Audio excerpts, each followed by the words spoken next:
Sejam muito bem-vindos, galera, a mais um Tacos Podcast, seu podcast de negócios que traz convidados sempre diferenciados. E hoje nós temos um convidado internacional, podemos dizer assim. Bem isso. Bem 6 anos. isso, né? Exato. Pois é. E eu recebo hoje o André, da Guru, e ele veio de Portugal para poder participar, não veio só para participar do podcast, obviamente nós não estamos ainda com esse nível todo, mas ele veio para o Brasil e eu aproveitei para a gente poder marcar esse nosso podcast aí, que já estava um tempo para a gente poder fazer, né? Exato. Assim, eu venho para o Brasil 2 vezes por ano e quando eu venho eu sempre procuro fazer as conexões, né, tá com os parceiros de negócio.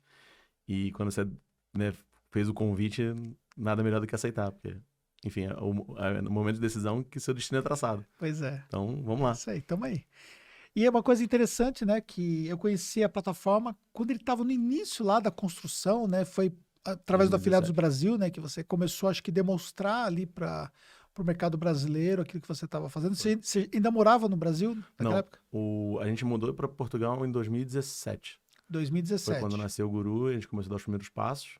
E quando a gente se conheceu no Afiliados foi em 2019. 2019. Exato. Então você já estava nessas indas e vindas para cá para o Brasil. Isso, começou em 2018. Né? Eu vinha para cá a partir de 2018, 2019, vim em 2020, um pouco antes da pandemia. E aí depois vim só 2021, aí 22 e agora 23 de novo. 23. Geralmente eu venho 2 vezes por ano. Vem em maio e vem em novembro ali. Mais ou menos. Que é para poder aproveitar ali momento de evento e também fazer todas as conexões. E Né? o tour com os parceiros, né? Como a gente lida com muito parceiro de pagamento. Então, eu faço um hold lá, eu visito todo mundo, converso, atualizo o número. Né? Agora, no início do ano, é como é que vai ser o ano. E no final do ano é se eu cumpri ou não aquilo que eu prometi que ia ter feito durante o ano. Maravilha. Então, aí já provando pro outro ano. E para a gente já setar aqui, né, o que é a Guru hoje, dá um overview para a gente. Tá. A gente hoje é a principal plataforma de venda online para quem não quer pagar taxa. Entendi. Então, a gente criou, nesses 6 anos de plataforma, que a gente começou em 2017, foi uma camada de serviço em cima da camada de pagamento. Entendi. Então, imagina, você não quer ter equipe de desenvolvimento, ou você não sabe como é que faz, ou mesmo que você tenha o dinheiro, você não entende de tecnologia. Em 5 minutos, você coloca a sua operação para vender. E sem precisar pagar as famosas taxas das plataformas de só paga se vender, né? Da intermediação. Exato. E também as taxas também relativas a parcelamento e tudo mais. Exato. Na verdade, assim, como a relação é direto com a processadora de pagamento, a gente só faz a parte tecnológica, ele negocia direto com as processadoras. Então, ele pode ir lá negociar com o PagSeguro, negociar com a Pagar.me, negociar com a Yugo, Asas, Mercado Pago, o que ele quiser usar. A gente só faz realmente a camada de tecnologia, a camada de comunicação, vamos falar assim. Entendi. Esse foi o nosso grande diferencial de mercado que nos colocou numa posição muito estratégica, principalmente no momento atual do negócio, né? do cenário econômico, etc. Boa. E como foi assim, a evolução nesse pós-pandemia, né? Sim. Isso também ajudou a antecipar o crescimento da empresa durante a pandemia, como aconteceu no mercado digital de modo geral? Na verdade, não, porque em 2020 a gente estava muito ali focado no mercado de drop. Então, a gente estava bem relacionado no mercado de drop, a gente tinha muito cliente de dropshipping. Tá. E quando veio a pandemia, esse mercado começou a minguar. E aí, entre 2020 e 2021, que a gente criou o nosso motor de recorrência, a gente começou a posicionar o produto não só para o público de digital, né, vamos falar assim, do infoprodutor, mas a gente começou a colocar para o mercado, né, essa camada de serviço voltada para o mercado, né, para outros nichos pudessem, principalmente o motor de recorrência, né, de assinatura. E ali a gente só conseguiu fazer o trade em 2021. De lá para cá, a gente sai crescendo todos os meses. Sai crescendo todos os meses. Todos os meses. E 2021 você já pegou fim de pandemia, né? Exato, Todo aquele retorno. Exato. Mas a gente brinca que é o famoso, para quem trabalha no mundo de startup, sabe que é o famoso Vale da Morte. Toda startup tem um Vale da Morte. Sim, o Vale da ali. Morte. Isso, total. 2021 foi o nosso. Literalmente foi um momento desafiador, onde a gente teve que tomar decisões. Que, de certa forma, você pivotou o projeto? Não pivotou, acho que foi uma evolução natural. Né? Voltando lá em 2017, o projeto começou como sendo uma plataforma para afiliado. Porque eu era afiliado, fui top afiliado em alguns produtos do Hotmart, Monetize, enfim, conheço alguns produtores e etc. E naquela época a ideia era, como é que eu pego o dado que eu anuncio, né, eu vendo com produtos do Hotmart, Monetize, Eduz na época, que eram as 3 grandes. Como é que eu centralizo isso Como é que eu trago, como é que eu gero informação das minhas campanhas, como é que eu analiso o ROI do meu negócio, como é que eu faço gestão. Por isso o manager do nome, né? Digital Manager Guru. Por isso que vem dali essa questão do manager, que é muito voltada à gestão. E a ideia do guru tem a ver com a visão de um guru mesmo. Exato, é ser o sábio da gestão, né? Ser o cara que vai... Você não vai precisar desenvolver todo esse know-how, todo esse conhecimento de como gerenciar o seu negócio. E a ideia é que sempre fosse uma plataforma muito user-friendly, muito fácil do usuário usar no final do dia. E tanto que hoje a gente coloca o cliente para vender em 5 minutos. Entendeu? Ou seja, é muito fácil de você plugar na plataforma Exato. os serviços para você começar a rodar. Exatamente, exatamente. E aí, a gente passou por um processo de incubação no Startup Sintra no final de 2017. 2018, Lá em Portugal. Lá em Portugal, é. Aí, em 2018, começaram a ter os primeiros clientes falando, poxa, você vê, eu quero vender online, mas essas taxas das plataformas de marketplace de afiliação são muito caras. E para o meu negócio não serve. Você não quer fazer checkout? E a gente começou usando o checkout do PagSeguro, o checkout do Mercado Pago, né, o próprio checkout até da própria Pagar.me. Só que eles não tinham como a gente colocar as nossas informações de rastreamento, que era uma ferramenta que a gente tem até hoje, que a gente dá ROI em tempo real. A gente vai lá no Facebook, capta os custos de campanha, junta com o tráfego, junta com as vendas e dá um ROI em tempo real. Então você não precisa mais de planilha. Isso sempre foi o nosso motor, até lá na Afiliados Brasil 2019, era um dos nossos grandes diferenciais. Então, a gente começou a fazer o checkout, só que a gente vê como o checkout, né, das processadoras de pagamento não davam para ter tudo que a gente precisava, fora pixel de Facebook, fora todo o resto, order bump, etc. A gente começou a desenvolver o nosso próprio checkout. E ali nasceu a questão do tipo, vamos criar, então, uma plataforma de venda online, vamos transformar a coisa para uma plataforma de venda online e vamos ver, cara, tudo que os clientes precisam de serviços agregados pós-pagamento e vamos plugar esses caras aqui dentro. Então, a gente já tinha muitos e-mail marketing, por causa da parte de gestão de afiliado. A gente já tinha algumas ferramentas de notas, a gente já tinha os checkouts externos, né? Da Hotmart, Monetize, Eduze, etc. Só que aí a gente começou a falar, bom, então agora nós vamos começar a gente processar o pagamento, não a gente processar a informação do pagamento e conectar os clientes direto com as processadoras de pagamento. E aí foi a grande chave. E aí o que virou foi que em 2021 a gente montou o nosso próprio motor de recorrência. Então, antes a gente dependia do motor das processadoras de pagamento. Quando a gente deixou de depender, a gente também entregou uma ferramenta muito mais robusta. E quando você pensa no motor de recorrência, que empresas hoje que utilizam esse motor? O que a gente tem hoje mais relevante é o Brasil Paralelo. O Brasil Paralelo é grande nosso desde que eles foram expulsos. Então, pois é, isso foi problemático. Não, acho que eles mesmos falam isso numa live, falando que eles conversaram com o pessoal de onde eles estavam. E foi uma questão só de visão de mercado. Sim, tá certo. Posicionamento. Só que eles estão com a gente, eu até estive lá na semana passada com eles lá, e, enfim, estão com a gente já há bastante tempo. E hoje no motor de recorrência são eles, mas a gente tem seguro-saúde. Seguro-saúde, como que seguro-saúde processa? Eu nunca lembro o nome, ou é o Doutor Popular ou é o Doutor Consulta, eu nunca lembro qual dos dois. Mas eles geram as recorrências das mensalidades deles com a gente. Então a gente... Hoje, né, o que todo mundo focou no mercado digital, e se você pegar todas as plataformas continuam focadas no mercado digital, a gente atinge um público que, na verdade, é mundo físico real que a gente não está sabendo. Justamente porque a gente pode entregar para eles um custo-benefício muito maior, com uma robustez também excelente, entendeu? Então, por exemplo, hoje tem a área do comprador, onde o assinante pode entrar, trocar cartão, fazer upgrade, fazer downgrade, ou ele pode usar a nossa API para isso, customizado, domínio próprio. Então, a gente hoje é muito maior, muito mais robusto e não tem ninguém concorrendo com a gente. A gente brinca que a gente criou um oceano azul no meio do oceano vermelho. Entendi. Porque quando você fala as plataformas de marketplace de afiliação, que tem as taxas delas, que aqui não é mérito julgar se é barato ou é caro, mas tem muito negócio que essa taxa é inviável. Inviabiliza vender online por conta disso. Mas quando ele fala direto com a processadora de pagamento e eu cobro para ele um valor fixo por mês, esse problema acaba. Porque o nosso modelo de negócio sempre foi cobrar uma mensalidade baseado na quantidade de transações que vai ser processado. Que ele vai ser processado, entendeu? Porque para a gente, e na verdade para todo mundo nesse mercado, processar uma transação de R$10 ou de R$1.000, para mim, custa a mesma coisa. Entendi. Então, não faz muito sentido. Por que eu vou cobrar um percentual? Eu tenho que cobrar pelo serviço. Entendi. Isso também nos dá uma agilidade, porque se a gente não for muito bom, o cliente não tem por que pagar a mensalidade. Entendi. Então, a gente tem curso de inglês que usa a gente para vender. Tem um curso de inglês que só usa para vender Latam.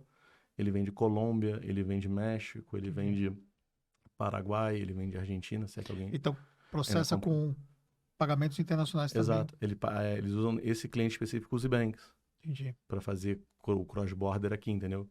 E existe um mito nessa questão do pagamento internacional que o pessoal... porque eu vendo na plataforma X e lá eu tenho 100 e tantos países. Todos os nossos clientes, por exemplo, que usam pagamentos que aceitam internacional, como Cielo, Pagar.me, Asas, a taxa de aprovação é basicamente a mesma. Entendi. Entendeu? Só que a única questão é que a gente exibe o preço em euro, ou em dólar, ou em pesos mexicanos, só que o processamento é feito em real. Entendeu? O que a gente não tem são os meios de pagamento locais. Entendi. Que aí o cara realmente precisa abrir uma conta na Europa e... Para poder processar lá. Que a gente tem cliente também que já está fazendo isso. Entendi. E você falou que o mercado brasileiro é o mercado principal, né? Hoje é.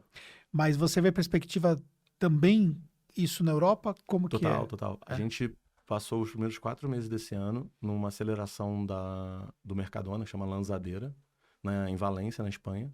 O Mercadona é uma grande rede de mercado, são 1.800 lojas em Portugal, Espanha e Portugal, mais de 100 mil funcionários.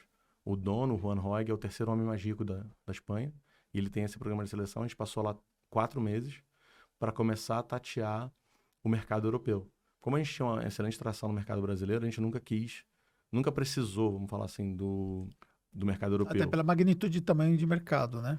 Exato. E vamos falar, né? Portugal também não é um país tão grande assim como as pessoas imaginam, né? A gente brinca que se comer 2 pastéis de nata a mais, a economia já tá bombando. E... o mercado hoje português seria equivalente ao mercado de São Paulo? Bem menor ainda, eu acho. Menor ainda que São Paulo. Não é tão consumista, né? Não é tão consumista. Ele não tem tanto hábito, é uma população mais envelhecida. Entendi. Mas a gente tem um cliente que tem uma operação de produto físico no Brasil, na área de beleza, que foi para Portugal, levou estoque, abriu empresa, etc. E já está vendendo lá já para a Europa inteira a partir de Portugal. A partir de Portugal. A partir de Portugal, que é, para mim, a grande sacada. Sim. Que hoje Portugal ele se posiciona muito como um hub também para a Europa, né? Como porta de entrada. Acaba sendo, principalmente quem vem das Américas, a porta de entrada acaba sendo Portugal pela facilidade, pelo custo de vida. Existe benefício também na parte tributária nesse caso para Portugal? Por essa porta de entrada, não? Não muito. Ali, Portugal tem uma das taxas de IVA maiores da Europa ultimamente. Entendi. Então, não é isso. Mas vale, por exemplo, para quem está vindo do Brasil por causa de língua. É mais fácil você entender o contabilista, né, contador. E aí você pode montar uma operação ali que você vai ter o cara Exato. que fala inglês facilmente, né? E esse cliente, por exemplo, a empresa dele está na Madeira. E aí tem um incentivo fiscal por estar na Madeira um pouco melhor. Não é tão melhor, mas já é. Porque em Portugal tem a questão do IVA, que é o Imposto sobre Valor Agregado. Então muda um pouco a questão como a gente vê o imposto aqui no Brasil, entendeu? Portugal, inclusive, eu já palestrei lá, né? Que legal. Palestrei lá e mais de uma vez, palestrei 2 vezes em Portugal, então fiz muitos amigos, eu tenho alunos em Portugal, né? Então, que são contadores que fazem cursos, né, da minha empresa de educação. Então, é uma coisa, por exemplo, que eu sempre me inteirei muito bem ali em relação a essa questão tributária, né? Por conta dos meus alunos e por conta também de ter palestrado lá, mas realmente é um mercado bem pequeno. Exato. E aí, com isso, a gente começa a abrir agora a Espanha. Então, a gente agora... Porque sempre o nosso caminho é através do meio de pagamento. A gente descobriu, olha que coisa interessante. A Stripe não é bem vista no mercado... Não é que ela não é bem vista, ela não tem tanta atração no mercado europeu. Por quê? Porque as taxas delas são altas. E olha que eu tô falando de uma taxa de 1,5. Cenário diferente do Brasil. Totalmente diferente. E aí... agora a gente está começando a fazer os relacionamentos com os processadores de pagamentos locais na Espanha ou em Portugal, né? Os pagamentos locais, para poder começar a vender o produto. Agora, a grande sacada é que o produto é igual, seja aqui no Brasil, seja em Portugal, porque a gente pensou em todo ele agnóstico. Processador de pagamento é processador de pagamento. Entendeu? Um e-mail marketing é um e-mail marketing. Uma fatura ou uma emissão de nota é uma emissão de nota. Então, para a gente regionalizar é muito simples.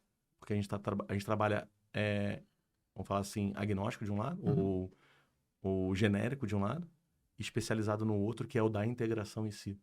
Então, a gente conseguiu separar isso em blocos bem grandes. Entendeu? Mas para cada conexão de plataforma, você vai ter que ter uma API própria ali com aquela plataforma, no Exato. caso. Então, Mas, isso vocês vão negociando plataforma a plataforma. exatamente, a gente vai conversando cada uma delas. E a gente optou para trazer para dentro de casa, porque aí também a gente tem o domínio da resolução dos problemas. Entendi. Então, a gente dá um nível de suporte que a gente dá é muito maior do que se a gente estivesse num marketplace de aplicativos de um Shopify, ou do próprio Stripe, que agora tem Entendi. porque sempre fica aquela briga entre a plataforma, dona do marketplace de aplicativos, e o executor. E aí um fica dizendo que a culpa é do outro, o cliente está no meio. Então a gente preferiu, ao invés de criar uma loja de aplicativos, trazer as integrações para o nosso lado. E aí hoje são mais de 120 integrações. 120 integrações, Mais que 120. inclui desde meio de pagamento a outras plataformas. Meio de como pagamento, recuperação de vendas, emissão de notas, e-mail marketing, SMS, plataforma de learning, curso. de learning, de LMS, que a gente chama de LMS. A gente tem um fluxo novo agora de contratos. Então, o vendedor vendeu uma assinatura ativa, ele consegue mandar um contrato para assinar via DocuSign. Direto já automatizado, com os dados do comprador, com tudo do dado daquela venda, ele consegue mandar, imputar dentro de um contrato e já mandar para o cliente assinar do outro lado. Cara, Então, a gente tem... CRM de vendas também conecta? Tem HubSpot, ActiveCampaign, tem o Infusion, que agora é o Keep, tem um que é um também, eu esqueci o nome dele agora, que também fez parceria com a gente, que ele usa a gente para cobrar a recorrência dele. É um brasileiro. Ah, é? Então, a gente também tem muita penetração nesse mercado de startup, no mercado de SaaS, no mercado de... Porque a gente fugiu. Porque a gente...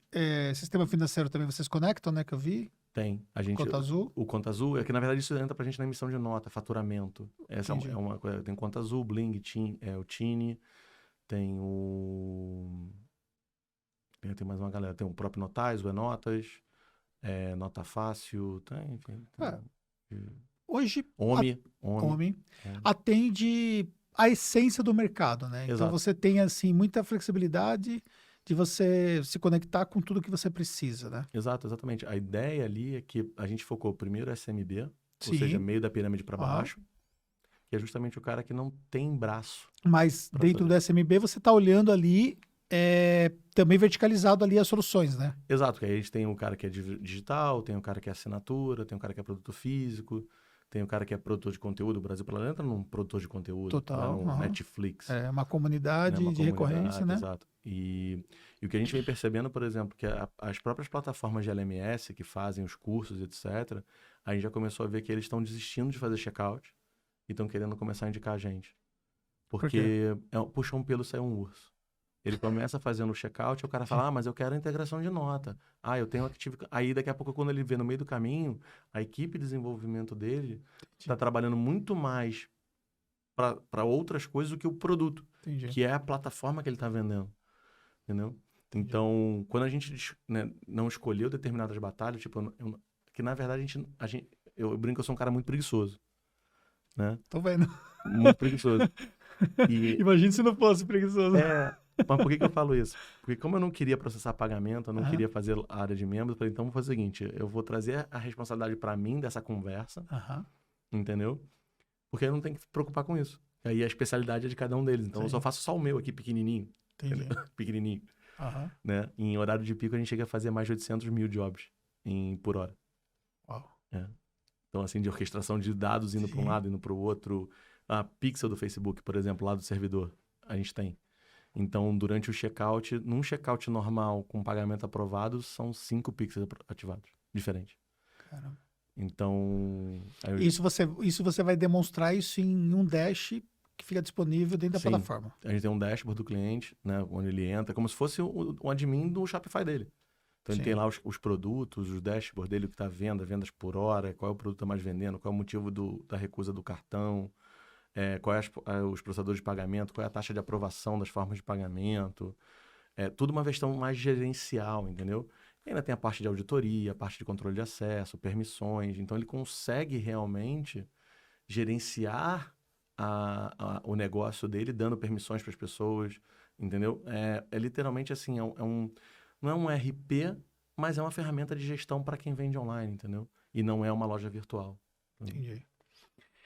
Quando a gente pensa nessa questão de checkout, né? Ele pode usar e assumir a questão do parcelamento por conta própria, e aí, obviamente, ele economiza na questão da taxa do parcelamento, ou ele pode ainda continuar utilizando as plataformas que adotam a taxa de parcelamento própria ali? Pode.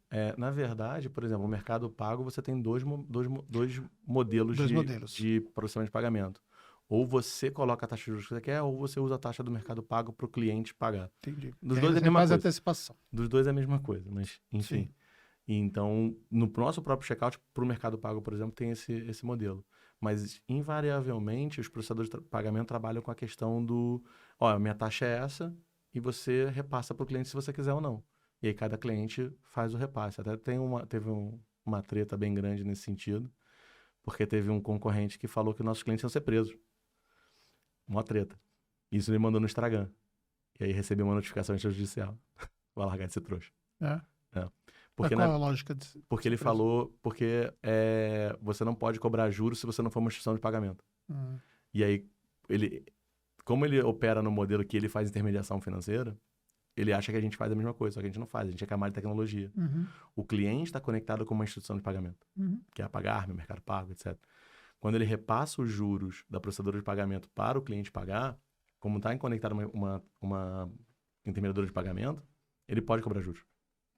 Entendeu? Entendi. Só que ele fez isso como forma de assustar o mercado. Entendi. E aí a gente mandou a notificação judicial para ele. Depois a gente contratou um escritório tributarista para explicar todo o negócio e a gente botou público no nosso site explicando toda a questão.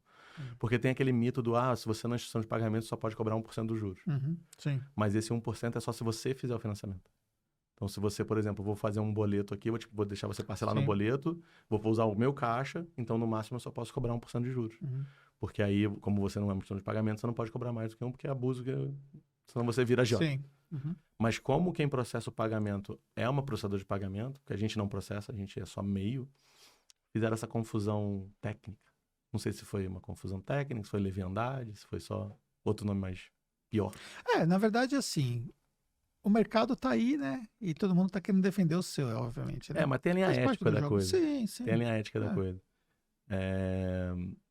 Enfim, porque toda essa conversa surgiu por conta de um problema dos produtores emitindo nota a valor diferente daquilo que o cliente pagou. Sim. E aí parece que a Receita andou fazendo uma varrida aí. Porque na verdade a Receita ela criou um documento que não foi para essa finalidade, mas que essa finalidade passou a ser identificada pela Receita, entendeu? Entendi. Não é que ela criou um documento para poder fiscalizar agora, vamos fiscalizar os infoprodutores. Ela criou lá uma documentação para ser entregue, né? Aliás, são duas documentações, né? Uma que é feita pela Cefaz, né?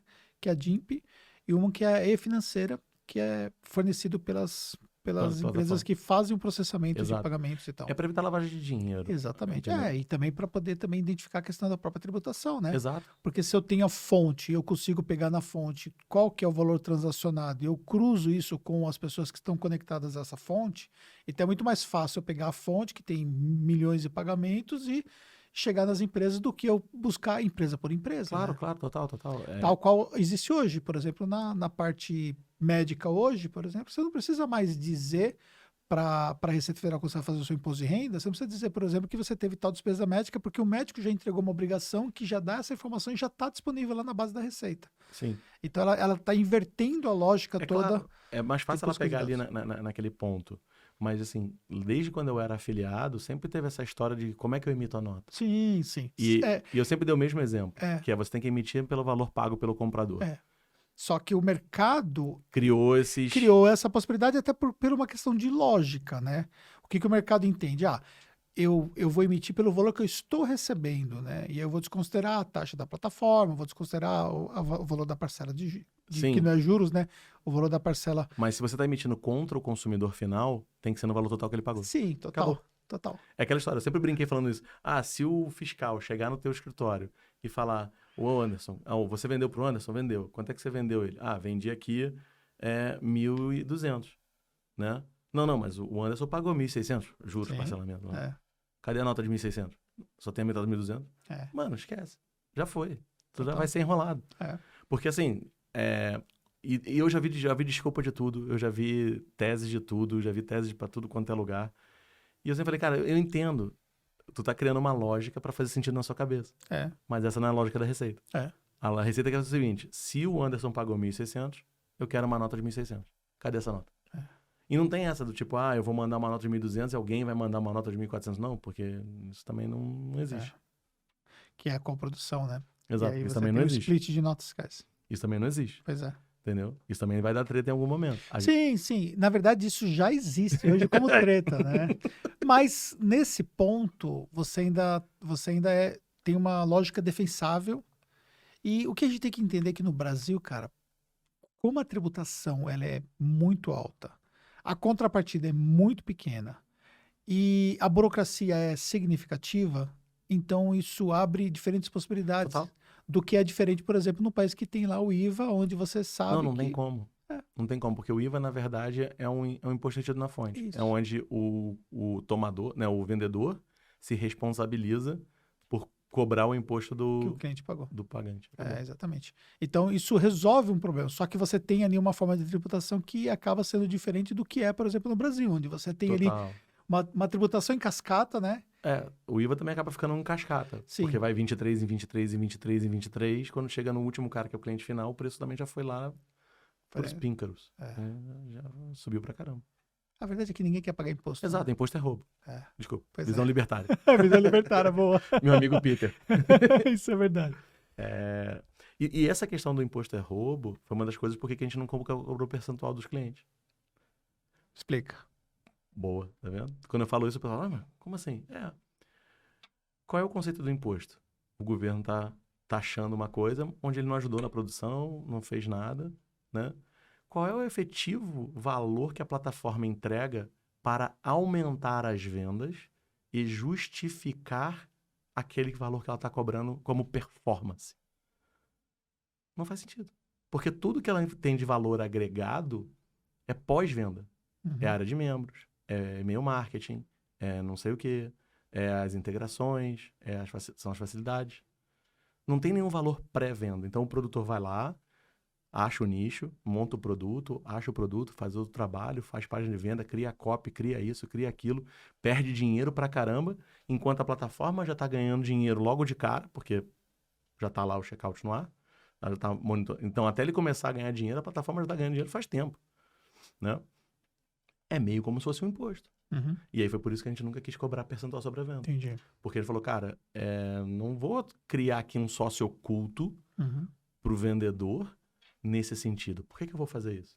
Será que eu não consigo pensar num outro modelo onde eu possa cobrar por uso, né, voltado, né, para transações como a gente faz hoje? Porque a gente não infere, ou seja, a gente brinca internamente que a gente mal e porcamente mantém o checkout no ar. Esse é o meu trabalho. Esse é para que o cliente me paga. Entendi. O lucro é dele, não é meu. O sucesso é dele, não é meu. Você tem um custo fixo para o cliente em relação à transação. Exato. Eu já tive cliente que faturou 2,6 milhões e pagou $65. 65 euros. 65 euros. É a mesma coisa, vai. E faturou 2,4 milhões. Porque era high ticket. E aí, quando eu fui ver proporcionalmente o que você cobrava... Exato. E se pergunta se eu tô chateado. Não, porque o trabalho que ele me deu foi o mesmo. Eu processei uma quantidade X de transação. Como a gente falou no início. Qual a diferença para mim de processar uma transação de 1.000 e uma transação de 5.000? O custo para mim operacional é o mesmo. Entendi. Então não fazia muito sentido também. Mas desde o começo da Guru, você já tinha esse pensamento? Sim. No início, a gente tinha um modelo de cobrança por causa dos rastreamentos. Como a gente era muito mais focado em rastreamento, análise de conversão, etc., a gente tinha um pricing baseado em rastreamentos, em quantidade de cliques. Sempre foi assim, baseado no que você usa. Entendi. Entendeu? Quando a gente começou a vender checkout...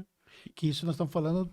2017, 2018 ali, mais ou menos. Então, quando eu te conheci, você já vendia checkout? Sim. Porque eu me lembro 2019. muito bem... porque eu me lembro muito bem que você falou para mim lá na Feira do Brasil. Falou, cara... Eu tenho um negócio aqui que é, assim, revolucionário. Exato, porque a gente saiu da taxa e a gente entregou muito mais do que as plataformas entregam e você me paga fixo. E ninguém entende como é que a conta fecha. Sim. A questão é que a gente foi investido pela Portugal Ventures em 2019. Teve uma bridge, um novo investimento em 2020. que deu pra gente o caixa necessário pra gente investir em produto. Isso foi um Série A ou Não, mais ou menos um seed, um Seed? entendeu? Pra gente criar o produto e hoje não ter concorrente. Porque se eu tivesse que fazer do zero, sem investimento nenhum, eu teria morrido de fome. Sim, Óbvio. claro. Só que eu falei, já que eles toparam investir em mim, então vamos fazer o certo. Vamos exatamente na jugular. Entendi. Vamos criar um negócio que eles não têm como chegar. Eles não têm como chegar porque já estão acostumados com a gordura Total. do share. Todo o modelo de negócio dele está baseado no share. Entendeu? Eles são ineficientes. Nós somos 32 no time. 32 pessoas hoje no time. O time seu é europeu? Tenho Portugal, Brasil e Espanha. E eu tenho gente no Mato Grosso, tenho gente na Bahia, tenho gente no Paraná, tenho gente em São Paulo, tenho gente na Ilha da Madeira. Uma pergunta óbvia, mas se é muito mais barato esse pessoal aqui no Brasil? Por causa da Sim, questão porque do câmbio. todos aqui são meia. A gente não tem. São A gente não PJs. tem empresa no Brasil. Entendi. Esse foi um dos benefícios que a gente teve. Esse foi também um dos motivos que a gente nunca fez intermediação financeira. Entendi. Que eu teria que constituir empresa no Brasil, que era um negócio que eu Total. não queria mais, por causa da burocracia. Não que Portugal seja muito diferente. Sim. Entendeu? Não, mas lá, pelo menos pra gente, então. Mas você não vê sentido em ter uma empresa no Brasil no futuro? Eu penso que não. Eu acho que hoje não precisa. A não ser que a gente cresça muito e aí vire tipo um Google que precisa ter, ou eu acho que Entendi. nunca vai ser necessário, nunca vai ser impeditivo. Entendi. Entendeu? Então, por exemplo, hoje, quando o cliente te contrata, ele está contratando uma plataforma internacional. Exato. Ele paga com a gente com cartão internacional, débito dele lá e Entendi. pode ser que amanhã, quando a gente crescer, talvez eu use Banks para cobrar ele aqui em Total. boleto ou em real direto, mas no final do dia vai ser a mesma coisa o valor. Não vai mudar isso, né? Vai ser baseado no câmbio, então não vai mudar. E por conta da questão do câmbio, a sua precificação lá fora, ela é mais interessante. Não, pelo contrário. Sério? Aqui pro Brasil ela é mais interessante. Porque Explica. pra Europa eu tenho que cobrar os 23%. Eu tenho que adicionar 23%. Mas mesmo com essa relação cambial, Não, pra eles lá, o valor eu acho que ele é justo linearmente, tá. entendeu? Não é um valor... Aqui no Brasil dizem até que a gente cobra barato demais pelo que a gente entrega. Aham. Mas eu acho que faz parte do pricing. Acho que o preço justo é aquele e acho que a gente cobra um preço justo ali do que é pelo serviço que a gente entrega. Então, seja Brasil, seja Portugal, é um preço justo. A questão é que para o público europeu, ele acresce 23%. Entendi. Quer dizer, para a pessoa física e jurídica de Portugal. Entendi. Se for pessoa jurídica de outros países europeus, se eu não me engano, às vezes não tem 23%. Não tem o IVA, não preciso cobrar o IVA, porque não tem como fazer o COBILE. Entendi. Tem umas Uma regras regra malucas ali. específica. Tem. E pensando na sua projeção de mercado aqui no Brasil, você vê que ainda tem muita coisa para crescer. Muito. O mercado brasileiro tem 220 milhões de pessoas.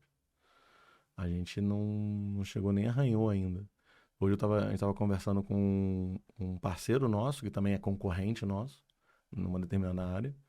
E aí eles estavam falando que eles vão mudar a estratégia deles e vão para Enterprise. Eles vão focar a marca numa marca Enterprise. Bom, se eu estou focado em SMB, eu pego tudo que eles não querem. Então, E eles já são fortes e são e eles concorrentes de muito- vocês. são concorrentes, concorrem, mas a gente tem uma política muito de cooperação com o mercado. Entendi. Então, a gente não enxerga eles como concorrentes porque eles atendem um outro tipo de público. E agora, como eles vão se posicionar como para Enterprise, né?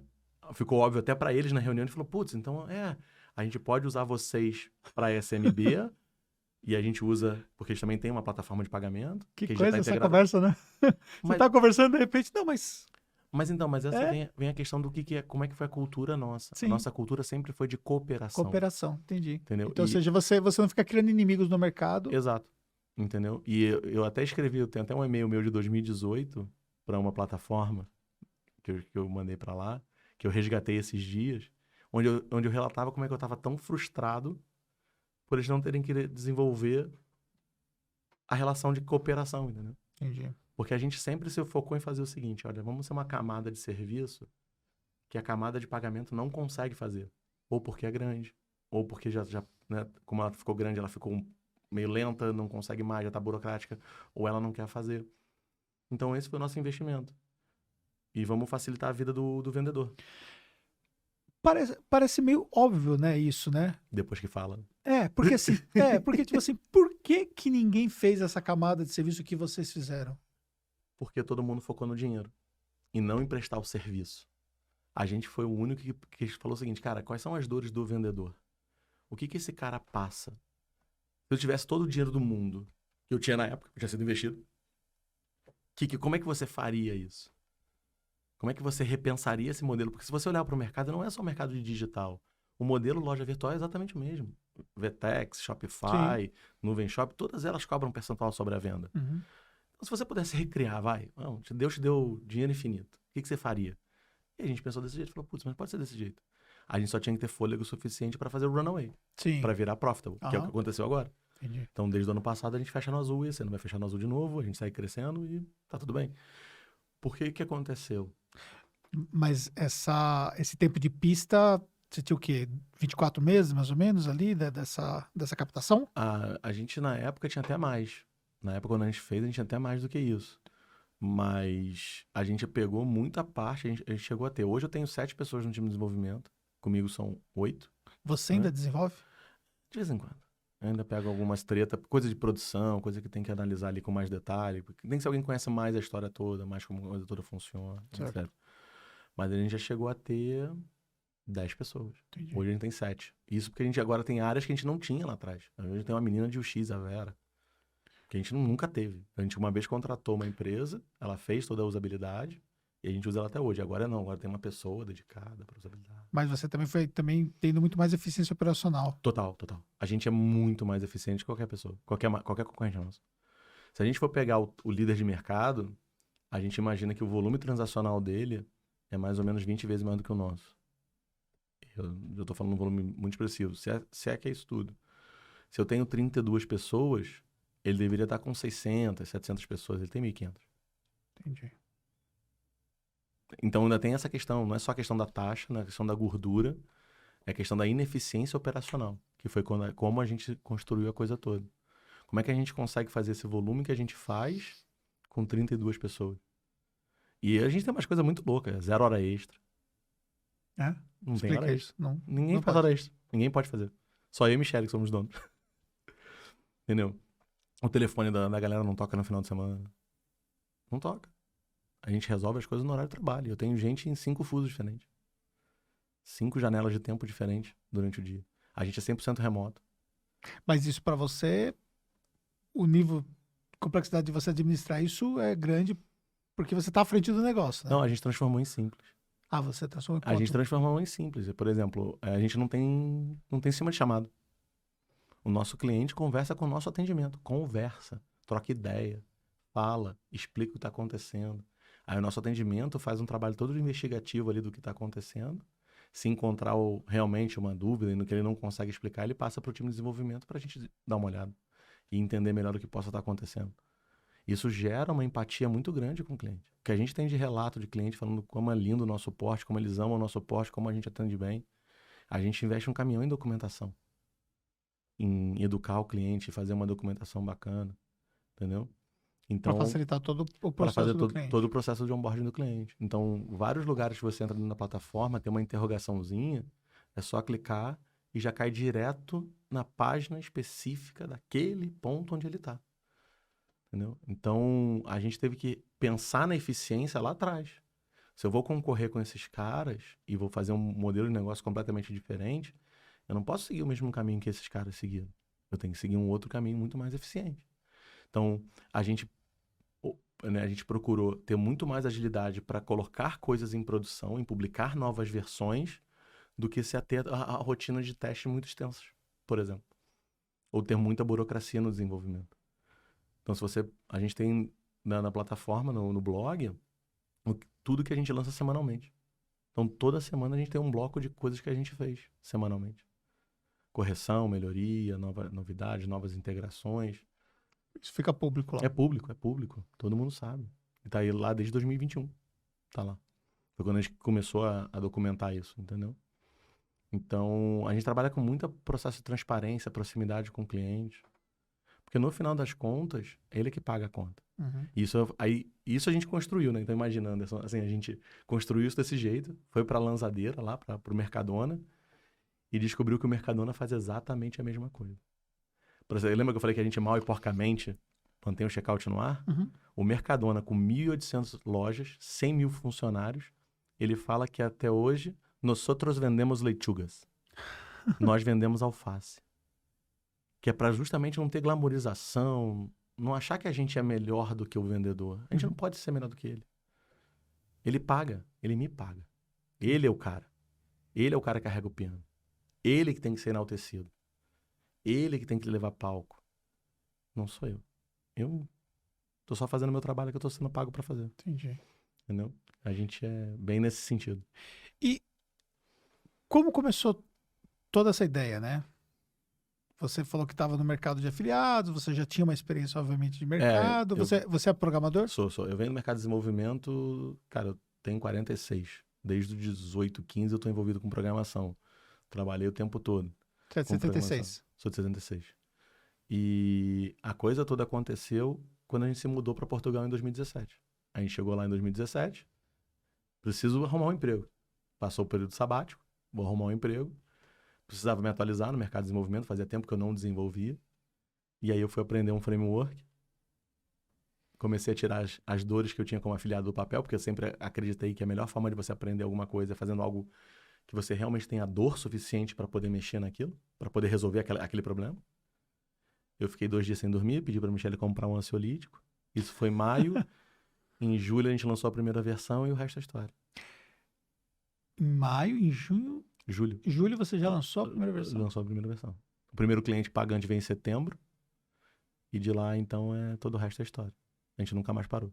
Cara... Nunca mais olhou para trás. Hoje são 32 pessoas. Eu tô saindo aqui do Brasil sábado, né?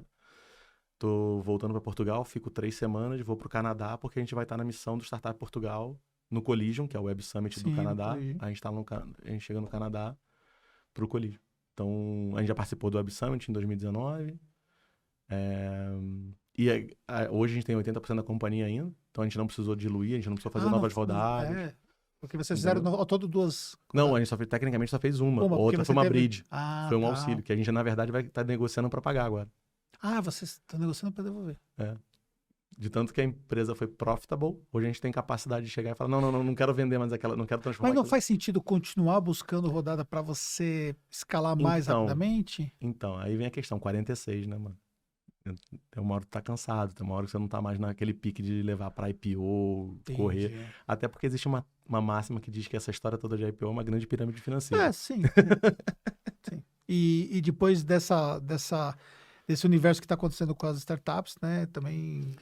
E na verdade, toda a nossa teoria, a gente se modelou muito na Stripe. Se você pegar a Stripe, tudo que ela fez dos últimos anos para cá, ela só fez melhoria de serviço. Ela adicionou novos serviços àquilo que ela já tinha. Então, ela facilitou o checkout, ela facilitou o domínio próprio, ela facilitou a cobrança de impostos no mercado americano, né? Ela não tem nenhuma novidade no pagamento em si, na estrutura dela de pagamento.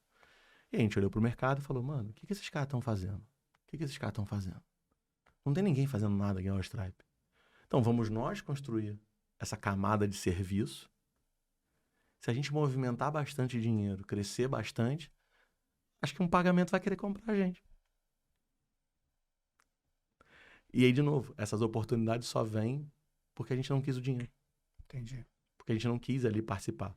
Porque hoje a gente entra em todos os processadores de pagamento porque todos são nossos companheiros, parceiros, colaboradores. A gente coopera com eles. A gente tem uma política de não agressão dentro da plataforma, que é o quê? Pagar-me quer fazer uma campanha para cliente guru. Não tem. A gente não permite isso. Porque eu tenho cliente do Mercado Pago, eu tenho cliente Então, se o Mercado Pago está me ajudando a trazer cliente, por que eu vou agredir ele com uma campanha da Pagar-me dentro da minha base? Mas, por exemplo, dentro dessa possibilidade de você ser adquirido no futuro por um meio de pagamento, você poderia ser adquirido por uma Pagar-me da vida? Total. Exato.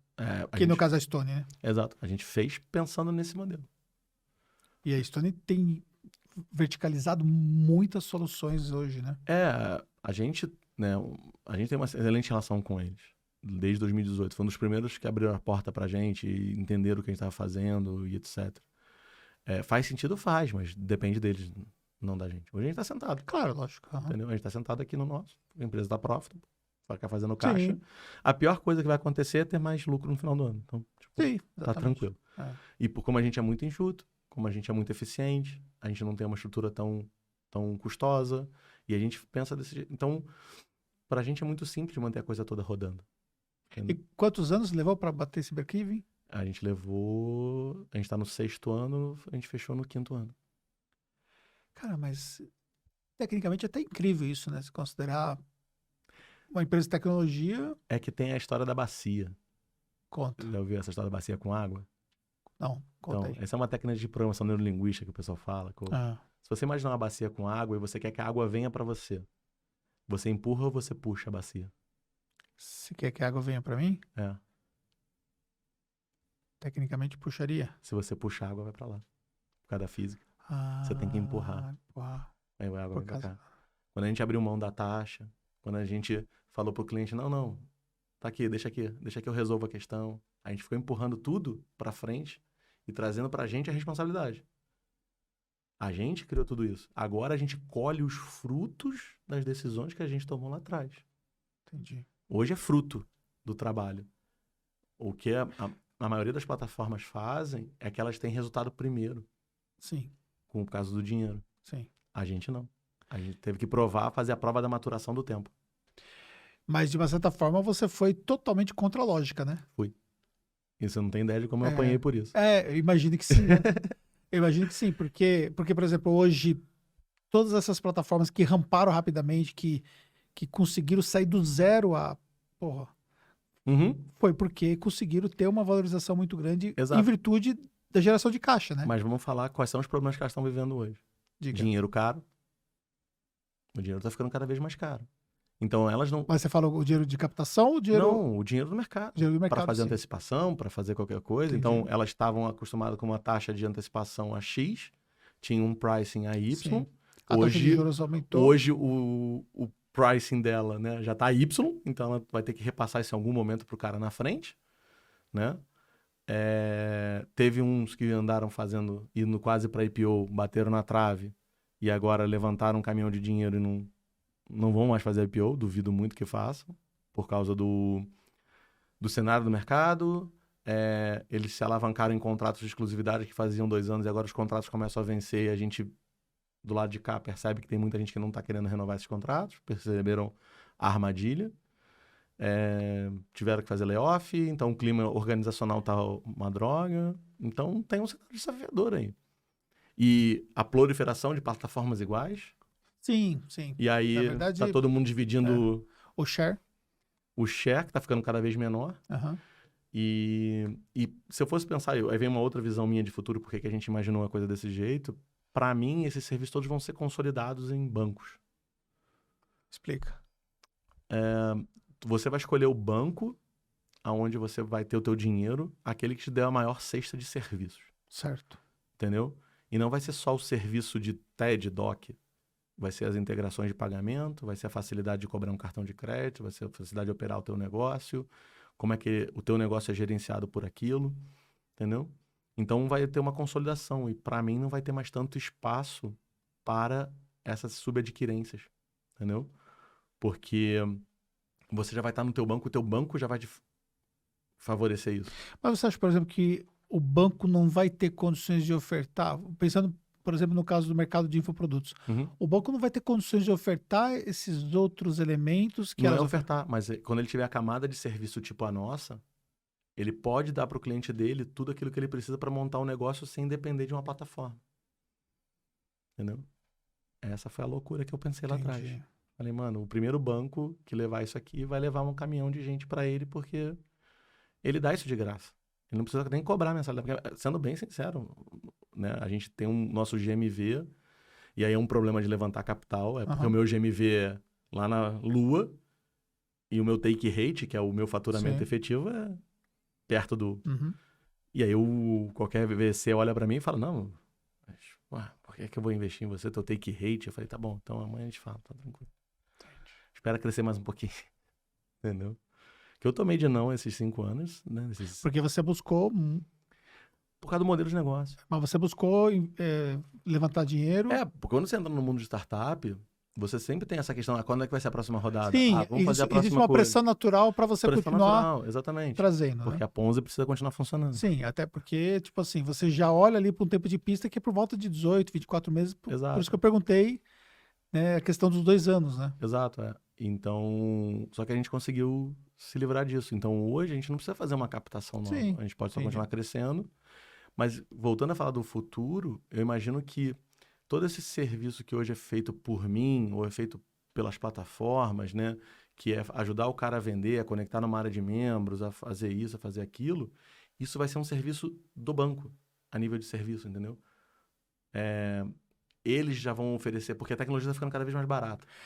Mas Não a área de membros em si. Não, entendi. Mas talvez não seria a possibilidade de ter o inverso. Por exemplo, a plataforma, ela agregar o serviço de banking, como você já tem essa... Sim, total. E a plataforma virar o banking pro já cara... Já tá acontecendo. Sim. A questão toda é quem vai ganhar essa batalha aqui no Brasil? O Banco do Brasil, o Bradesco, o Itaú, o Safra ou a plataforma X. A plataforma X. Entendi. Quando esses bancos entenderem que ali tá passando não sei quantos milhões... Toda vez que eu fui parar com a GetNet. Certo. A GetNet me chamou, André, saiu um rapaz aqui, trabalhava num processador de pagamento X, veio conversar, falou que eu precisava conversar contigo. Eu conversei com ele. Fala, Marco, o que você quer? Eu conversei, ele falou, me conta a história. Eu contei a história toda, falei, tá. Falei, ano passado nossos clientes movimentaram X. Aí ele, como assim? Falei, movimentaram isso. E esse ano a gente vai fazer 2 vezes isso. Muito expressivo. Aí, não é. O cara ficou... Aí ele ficou, onde tá esse dinheiro? Eu falei, então, é que você não vê. Eu brinco, né, lá Trump, né, é a maioria silenciosa. É um monte de empreendedor abandonado porque todo mundo só olha o meio da pirâmide para cima. A gente parou para olhar o meio da pirâmide para baixo, para olhar para a dor desse cara e ver, cara, como é que eu resolvo esse cara? Como é que eu faço a vida dele? Como é que eu ajudo ele? Como é que eu resolvo o problema dele? Como é que eu ponho o negócio dele no ar? Cara, sem ele ter que vender o fígado. Ou sem ele ter que... Porque, vamos lá, ainda tem um desserviço cobrar taxa. Porque você aumenta o valor do produto final. Uhum. Ou seja, você está contribuindo para a inflação do produto. Você está inflacionando o preço do produto. Ainda tem essa outra causa. Então, imagina quando os bancos acordarem para isso, e essa é uma meta pessoal minha, né? Eu adoro aquele filme O Homem que Mudou o Jogo, né? O Moneyball, com o Brad Pitt, do jogo de beisebol. Já viu esse filme? Não vi. Deve ver, porque ainda mais que seja de contabilidade, porque ele usa matemática, contabilidade para dizer... O Homem que Mudou o Jogo. Moneyball. Moneyball, tá. Que ele usa matemática para decidir que jogador jogava em que posição. E ele mudou praticamente o jogo de beisebol inteiro. Ele levou um time pequeno, ridículo, para as finais da liga da World Series americana de beisebol com 5 vezes menos orçamento que o campeão na época. Então, se eu tiver um legado para deixar aqui, é exatamente isso. Como é que a gente consegue fazer que o cara consiga vender sem ninguém extorquindo o fígado dele? Como é que a gente, cara, consegue levar isso aqui e vender essa ideia? Porque esse é o meu trabalho, eu tenho que vender isso para um banco. Eu tenho que vender essa ideia maluca que eu criei para um banco e falar, mano, se você for o first mover, tu vai levar um caminhão de gente. E os outros bancos vão ficar vendo navios durante anos, porque como eles já são paquidermes gigantes, até eles conseguirem se movimentar e perceber o que os atingiu, esse cara vai ser uns 3 anos de vantagem fácil na frente. E aí, por que você ficaria numa plataforma como essa se você poderia estar dentro de um banco te dando esse serviço?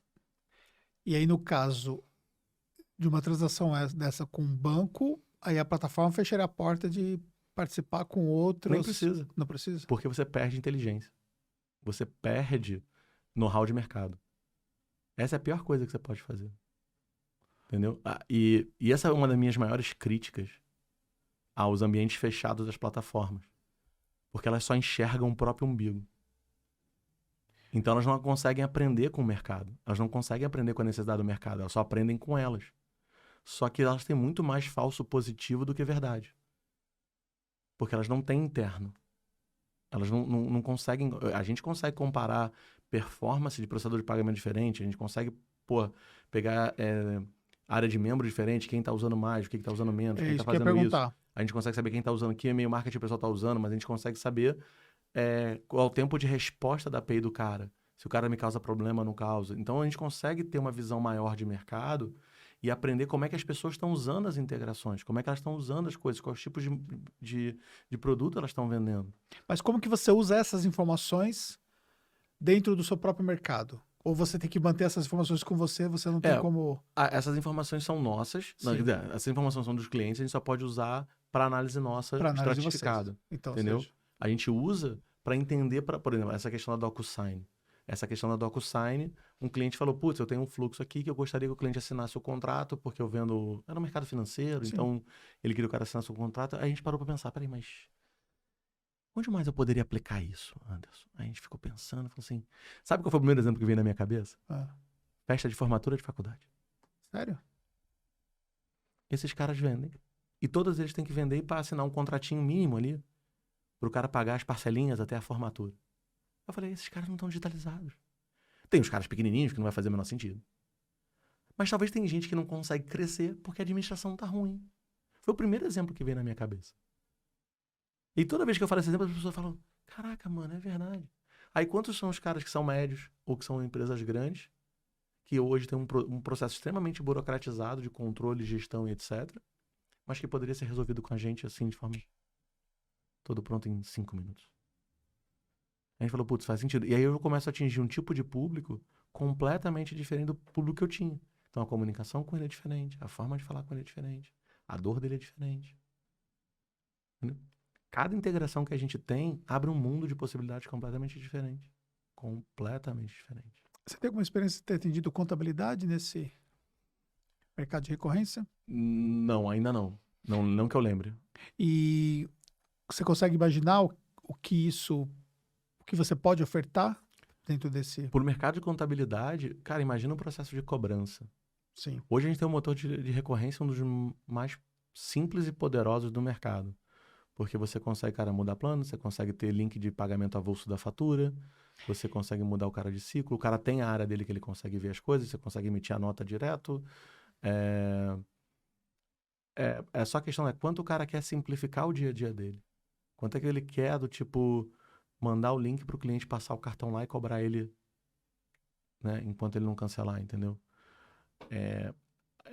Algumas pessoas gostam, o Miguel, né, tá ali, estava até conversando outro dia, falando que teve um cliente que falou, eu vou cancelar porque isso aqui tá me tirando muita coisa do que eu faço.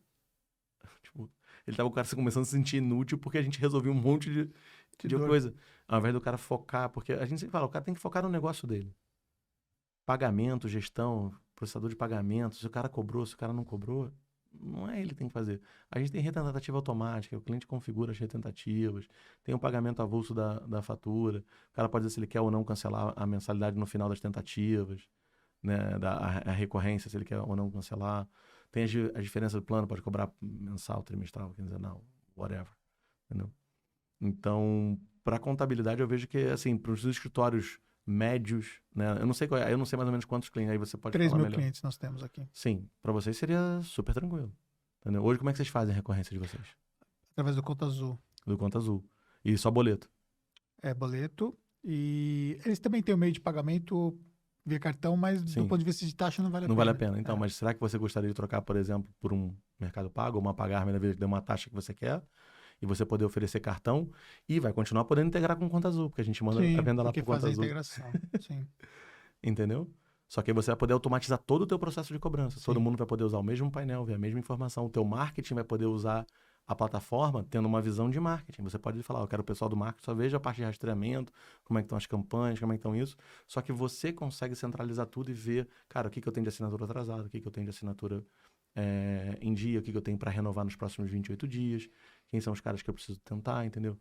Você facilita muito o teu operacional com esse sentido. Você falou, por exemplo, a questão do contrato, né? A questão do contrato, nós tivemos que criar uma robotização à parte para resolver a dor de contrato. Então, com a gente não precisaria. Quando o cara pagasse a primeira, você já manda o contrato com ele e você só precisa gerenciar se o cara assinou ou se o cara não assinou. Entendi. DocuSign, registradinho, Sim. bonitinho. A gente usa o ClickSign, que é a plataforma similar, sim, né? Sim. A gente ainda não tem integração com eles ainda. Sim. Mas é só Por questão de enquanto, tempo. né? Mas foi assim. Até eles verem esse podcast. E foi muito assim que a gente chegou onde a gente Sim. chegou. Até Entendeu? porque também você falou esse negócio do contrato, que foi uma coisa nova que vocês colocaram Exato. por causa da demanda de um cliente, né? Exato. Mas o que eu percebo é, como você tem a inteligência de tudo, então você abrir essa possibilidade de plugar numa nova plataforma é muito simples, né? Exato. De uma certa forma. O pior já passou, que a gente fala. Sim. O pior já passou, porque o primeiro era como é que a gente arquitetava essa maluquice. Pois é, cara, você é meio maluco, né? Sou, total. Eu não tenho a menor vergonha de Você falar tem sobre isso. consciência disso, né? A minha esposa, em 2017, quando eu comecei a desenvolver o Guru, eu falava pra ela, fala, Michele, fica tranquila, cara. A vida já tá resolvida. Você só não tá vendo, eu já vi. Você conseguiu Eu mentalizar já vi. isso? É. Não, tem né, a gente conversa com a galera, conta um pouco da operação, como a gente faz, etc.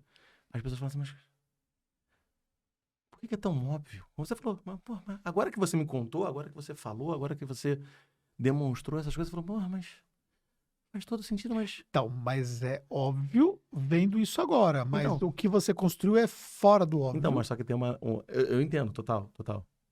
Tem um livro que diz que tudo é óbvio desde que você saiba a resposta, Sim. né? A questão é que aí vem talvez um dom, uma magia, uma maluquice, né? Um sopro de Deus no meu ouvido, alguma coisa do gênero, e falou, ó, vai por ali. Entendeu? E eu apanhei pra caramba no caminho. Apanhei, fui desacreditado, o pessoal riu de mim. Teve um influencer lá atrás, que nem é mais influencer agora, né? Que uma vez ele falou assim, eu não gosto do nome do guru. Não gosto. Porque ele se autonominava guru, né? Ele era guru do mercado, mas ele não gostava do nome guru. E até que quando ele encontrou com a gente no Web Summit lá de Lisboa, em 2019, ele tava com um sorriso amarelo. Eu falei, adoro esses sorrisos amarelos. Adoro. Porque é verdade. Porque, assim, a grande questão eu acho que vem da vida, vem dos meus ensinamentos, do que eu passei, por onde eu passei, né? Meu pai, minha mãe, toda a história que eu tenho.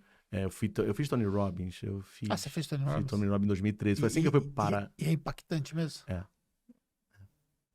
Eu gosto pra caramba. Eu tô desde 2006 envolvido com treinamento, desenvolvimento humano. Uhum. Comecei aqui em São Paulo, no Leader Training, do sim. Núcleo Ser. Fiz aqui em São Paulo. Depois eu fiz um monte de curso com eles. Transcendendo os seus limites, transcendendo o seu limite 2. E renascendo com amor. Fiz um monte. Aí depois eu estudei PNL, estudei coach. Fui fazer o Tony Robbins. E isso deu pra gente um diferencial também de ver a vida de forma diferente. Como a gente lida com os funcionários de forma diferente. Como é que a gente toca. Então, às vezes o funcionário tem uma atitude X, a gente olha e fala, cara, tem uma criança ali que tá meio zoada. A gente tem que dar uma pausa ali, vamos conversar com essa criança, porque essa criança tá fazendo merda. Criança porque é o jeito de falar, por que ele tá falando aquilo do nada? Por que ele soltou? Uhum. Aí a gente fala, peraí, vamos voltar e vamos tentar entender o que tá acontecendo. Analisar além daquilo que está sendo dito. Exato. Encontrar quais são as razões por trás que talvez a própria pessoa não consiga identificar porque o comportamento dela está daquele jeito. E aí, você, olhando para o negócio, né, eu acho que tem muito disso. Vamos parar e dar um passo para trás do mercado. Vamos ver o que é o bom, o que é o ruim. O que está funcionando, o que não está funcionando. E por que não foi feito? Mas eu acho que foi muito mais porque Chicó, do Auto da Compadecida. Todo mundo faz o modelo cobrando revenue share, porque eu só sei que foi assim. Uhum. Ninguém nunca parou para pensar num modelo diferente. Aí agora você vê, por exemplo, a Groomer, que é um concorrente do iFood, que cobra baseado em quantidade de pedidos que ele entrega. Não tem taxa, não tem nada. Então o cara meio que compra uma quantidade X de pedidos ali e aí ele vai fazendo, entendeu? Mas com a força que um iFood tem, por exemplo, ele não consegue... Não, o iFood, ele fez, pra mim, ele fez uma das piores coisas que ele podia ter feito no mercado. Por quê? Que foi a dominância. E aí eu sempre cito a mesma frase que é da Viviane Senna. Que é, o Senna era bom, mas ele se tornava melhor por causa do Prost e do Mansell. Entendeu? Então, quando o iFood eliminou a concorrência, né, o 99 Food foi embora, o Uber Eats foi embora, acho que a Glovo tá tentando ali ainda alguma coisa. Ele também tira o movimento de melhora contínua. Ele começa a se tornar flácido, ele começa a se tornar ineficiente, ele começa a poder cobrar qualquer coisa, e ele também deixa de ser inovador. Porque tô sozinho. Entendeu? A gente, como humanidade, a gente só se desenvolveu por conta das interações. A competição é muito boa, é muito saudável, desde que ela seja saudável.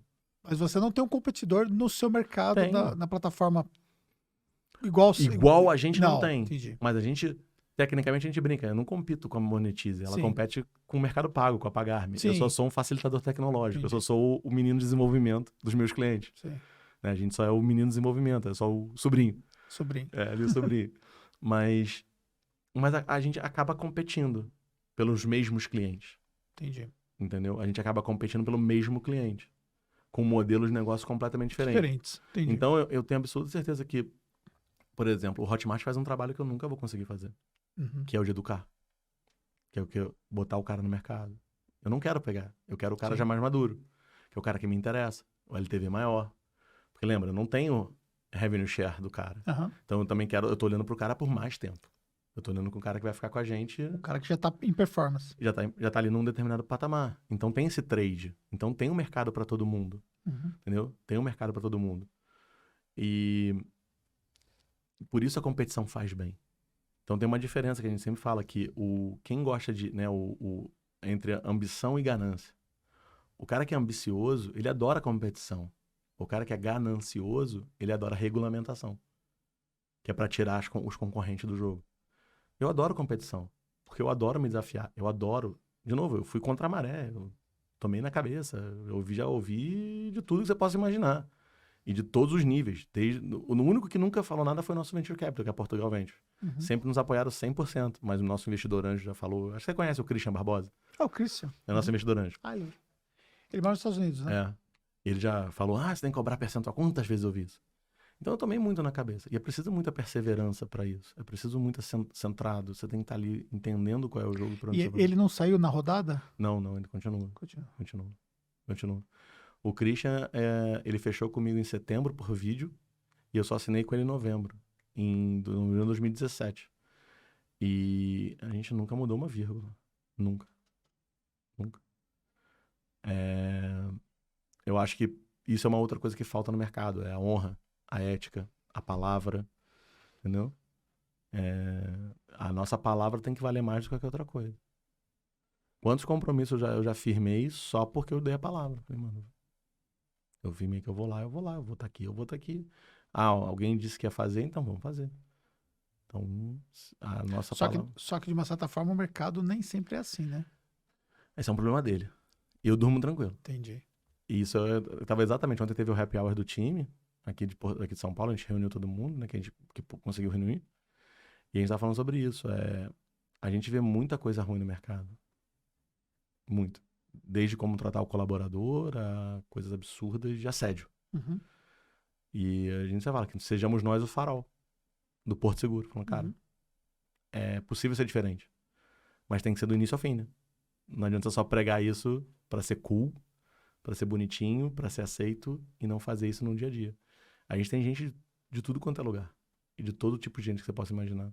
A gente tem mulher pra caramba na companhia, mas nunca teve nenhum zero política. De política de cotas, política disso ou política daquilo. Uhum. As coisas acontecem. Se você deixar as pessoas darem o seu melhor e mostrar os seus valores, elas vão chegar lá. E a gente tem de tudo. Negro, branco, pardo, gordo, careca. Gordo e careca é o mesmo. Entendeu? É o mesmo cara. É o mesmo cara. É o mesmo cara, entendeu? Já tá dando exemplo de cima. Entendeu? Eu tenho que fazer a cota. Pra fazer a cota. Mas tem de tudo, entendeu? E a diversidade vem que a gente tem gente de todo o Brasil. Sim. A gente tem gente, não todo o Brasil, mas de várias regiões diferentes, Uhum. entendeu? Portugal é a mesma coisa, tem uma menina que trabalha na Ilha da Madeira. Entendeu? Eu tenho gente no Algarve e tenho gente no Porto. Esse é o bacana do 100% remoto. E onde é que você vai chegar? Então, essa é sempre a pergunta do milhão, né? Do $1 milhão. Mas você tem um target. Tenho. Como eu falei, acho que assim, o nosso target é a compra por um banco, um processador de pagamento, alguma coisa do gênero. Mas você setou lá na sua cabeça qual é o seu valuation para isso acontecer. É que depende de quem está do outro lado da mesa. Entendi. A gente sempre fala, por exemplo, tem um grupo de educação que a gente conversa muito, que namora a gente desde 2020. Entendi. É um grupo grande, aberto na bolsa, já namora desde 2020. Eu sempre falo para ele, cara, você não é o meu melhor comprador. Porque você vai me avaliar pela minha planilha. Ah, tá. Pelo meu Excel. Entendi. Eu não tenho nenhuma alavancagem em cima de você por causa do volume que eu gero. Entendi. Aí ele ri e fala, é verdade. Eu falei, então, você pra mim é a última opção, não me leva mal, mas você é a última da balada. No... Mas mesmo considerando ele como opção, isso já seria Não, fantástico. já seria resolver a vida. Entendi. Hoje é resolver a vida. Entendi. Mas você sabe que pode ir mais. Eu acho só porque, assim, a gente criou pra um fim, Uhum. entendeu? Eu acho que tem eu não acho certo algumas mentiras. Talvez você já tenha ouvido, por exemplo, PagSeguro não suporta lançamento. Fulano de tal não suporta lançamento. Só que esse fulano de tal roda 70% do mercado de e-commerce brasileiro e aguenta Black Friday. Uhum. Eu acho que não precisa chegar nesse nível de baixeza. Eu acho que alguém tem que começar a botar ordem no parquinho e ordem nas coisas, nas ordens de grandeza, entendeu? Uhum. Enquanto eu entendo que é um volume muito expressivo, os caras movimentam muito dinheiro, mas tem gente que movimenta muito mais. Então eu vou pegar esse cara que movimenta muito mais e vou botar ele pra competir contigo. E vamos ver se agora isso tá bom mesmo. Mas pensando nesse seu target, você já vai construindo relacionamento com esses caras que seria o... Sempre. Ah, Sempre. então os caras já te conhecem, os caras já... Sempre. Dificilmente vai ser um cara que chegou aqui ontem, Entendi. até porque todos os movimentos de compra e venda de companhia nunca é no primeiro encontro. A gente recebeu um e-mail dessa semana de um grupo aqui do Brasil que já tinha conversado com a gente ano passado. Uhum. Entendeu? Só que no ano passado não estava no time deles, ou não era no nosso também, etc. E eles mandaram um e-mail essa semana, tipo, oi, sumido. Entendi. Entendeu? Aí a gente senta e conversa, porque é tempo. Uhum. Principalmente a gente. A gente desenvolve a relação com o processador de pagamento desde 2018. Eu venho pro Brasil, eu faço tudo em todos eles. A gente estava num deles na semana passada, e eu falei para ele, cara, eu venho aqui todo santo ano. 2 vezes por ano eu venho aqui. Talvez. Aí ele falou, acho que esse ano a gente consegue começar a desenvolver a parceria direito. Tem gente processando com ele, processa, mas a gente nunca conseguiu estreitar a parceria comercial, porque a gente sabe que o comercial dele tá com um monte de lead na pilha, uma pilha de lead lá, que ele não consegue porque o cliente não tem equipe de desenvolvimento. As dores todas que a gente resolve. Total. Entendeu? E ele falou, putz, mas agora acho que tá no momento certo, que a empresa tá começando a olhar mais para essa área de parcerias e canais. Então eles querem uma plataforma querem um parceiro de canal que possa confiar. E aí vem outra coisa, né? No mercado de pagamento é muito prostituído. Uhum. Paga por ativação, né? Por levar pro cara para lá, e a gente zera essa porra toda. Uhum. Fala, cara, o que você me trouxer é teu e tu não tenta beliscar o biscoitinho do cara do lado. Uhum. É só isso que tem que acontecer. E eu vou trabalhar contigo e não tenho nenhum interesse de tirar o cara de você daqui para lá, porque ele vai continuar sendo meu cliente. Então, tipo, não vai mudar a mensalidade dele porque ele saiu de um e foi pro outro. Então, eu quero que você me confie no nosso trabalho e entenda que eu tô aqui cooperando contigo. E aí, a gente cria uma certa ética no jogo, entendeu? Entendi. Traz um pouco de paz pros caras também, porque os caras também sofrem pra um caramba, mano. André, você falou que o banco pode plugar tudo isso e tal. O banco já está olhando isso? Eles estão olhando. Quando você vê, por exemplo, uma Estônia, ou, por exemplo, o Bradesco, que é dono da Cielo, né? E você vê a Cielo acabou com a Braspag e vai botar tudo dentro da bandeira da Braspag. E aí daqui a pouco você vai ter, de repente, não vai ter mais Cielo, vai ser tudo vai ser tudo Bradesco, por exemplo. Entendeu? Então o serviço de adquirência vai ser Bradesco. Vai bater você ter uma conta, vamos dizer que eles querem tirar a fricção, ou eles vão. Como é, por exemplo, a própria Stone com a Stone, aí tem as maquininhas e tem a Pagar.me, que é o digital, tem a Mundipag, que é o gateway, que agora já juntou uma coisa com a outra. Por quê? A adquirência, como a gente vê hoje, a subadquirência, como a gente vê hoje, né? Que são as plataformas que processam dinheiro em nome de terceiros, né? Não é bom para o mercado financeiro. Como você falou, a Receita Federal teve que fazer um mecanismo para poder fazer um match. Isso, na verdade, foi uma ordem do Banco Central, que ela tem que trabalhar como se fosse uma adquirente, ou seja, dizer eu estou processando X em nome de fulano, Beltrano, Ciclano, etc. Porque senão vira lavagem de dinheiro, né? E eles vão descer o nível, vão começar a descer, parece que foram 500 milhões por ano, e agora eles vão começar a descer. Então, isso vai acontecer. Então, e a adquirência é muito ruim para a bandeira. Teve um player agora que teve que reduzir a taxa de chargeback numa bandeira de 2,9 para 0,9. É um volume considerável. Nossa. Mas por quê? Porque a bandeira desconhece o tráfego que está passando ali. Porque uma coisa é você botar um funil e passar todo mundo naquele funil. Então, ela não sabe o que é. Para ela, quem está passando é a plataforma. Ela não sabe o que se é um livro digital, ela não sabe. E isso para a bandeira é muito ruim. É muito ruim até porque, por exemplo, o mercado de educação tem um KNAI diferente e tem taxas diferentes dentro da bandeira. Não sei se você sabe disso. Não. O mercado de educação tem taxa, então as taxas do mercado de educação tendem a ser mais competitivas se você for negociar direto lá, né? Então, tem todo esse jogo. E aí, de repente, o cara está usando um KNAI de educação, mas está processando uma coisa que não é educação. Entendi. Venda de eventos, por exemplo. Entendi. Entendeu? O que não é bom para a bandeira. Porque ela desconhece o cliente. Hoje se fala muito em Know Your Customer. Então, vale muito mais ela pulverizar isso em adquirências, que é o que o Mercado Pago está fazendo. O Mercado Pago era uma subadquirente, está virando adquirente. O PagSeguro hoje já é uma adquirente. Então, quando você cria uma conta no PagSeguro hoje, por exemplo, você não está mais fazendo uma subadquirência do PagSeguro. Você é uma adquirente. Você tem a tua própria afiliação, que é onde só você transaciona.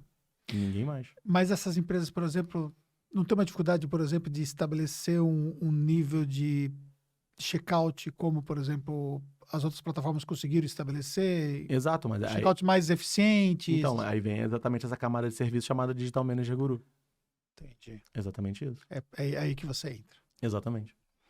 É prover para eles esse serviço que é melhor, tá?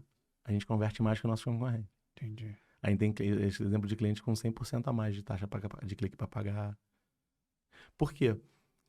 Quando você sai do funil, você também não está no antifraude do cara, você não está numa série de coisas. Tem uma série de fatores ali envolvidos para ele poder te cobrar. Eu acho que ele não faz o trabalho de graça, ele não está ganhando aquele dinheiro de graça. Ele tem um custo antifraude, ele tem um custo de garantir o produto para o comprador, ele faz meio que uma certificação ali. Mas eu acho que isso também está acabando. Desculpa. Então, quando você tem a sua própria adquirência, é o teu relacionamento com a bandeira. Então, ela olha para você. Então, vamos pensar o que aconteceu com esse player do mercado. A bandeira olhou, né? Tem um ex-sócio meu que falava, você nunca seja a maior fatura dentro do cliente. Nunca. Então, a bandeira olhou lá, cara, estamos com muita taxa de chargeback. Quem são os principais players de chargeback que a gente tem? Fulano, Beltrano, Ciclano, não. Aí bateu nesse player. Bateu. Aí, o que esse player fez? Quem são os caras aqui dentro que estão com as maiores taxas de chargeback? Esse seller. Então, vamos lá e vamos limar os caras. Entendeu? Agora, se você fosse sozinho, transacionando direto com a bandeira, tu não tinha chamado a atenção. Entendi. Quando o mercado começou a ter mais concorrência, por exemplo, e plataformas que, por exemplo, conseguiam olhar claramente ali a taxa de chargeback de determinados níveis de produtos, e outras plataformas que chegaram novas, então plataformas que já viam isso aí, já vinha meio que bloqueando certos tipos de produtos, enquanto outras plataformas chegaram novas sem filtro nenhum, pegando todo tipo de produto. A tendência é que essas plataformas mais novas, elas vão ter uma taxa muito maior? Tecnicamente, né, sim, porque o cara vai pular de uma para outra. Isso, vai pular de uma para outra, né? Exato. E o chargeback tá envolvido muito com a qualidade do produto, né? Com a entrega, com isso tudo. Mas o subnicho também do produto também? Não. Por exemplo, um nicho black, ele não vai ter sim, mais... Sim, nesse ponto sim. Vamos lá. Você tá vendendo prótese peniana. Sim. O cara, de repente, não vai querer que aquela porra apareça no cartão de crédito dele. Sim. Quando ele descobre que vê aquela negócio, o cara vai, de repente, vai dar um chargeback, Fala porque ele não vai querer assumir aquela porra. Vai falar que foi enganado. Foi enganado. Disseram que ia Sabe ser... o que é aquilo? Roubaram meu cartão. Roubaram. Não sou eu, roubaram meu cartão. Então, não tem esse mas problema. a bandeira também tem um esforço. Na Europa, eles ativaram o 3DS.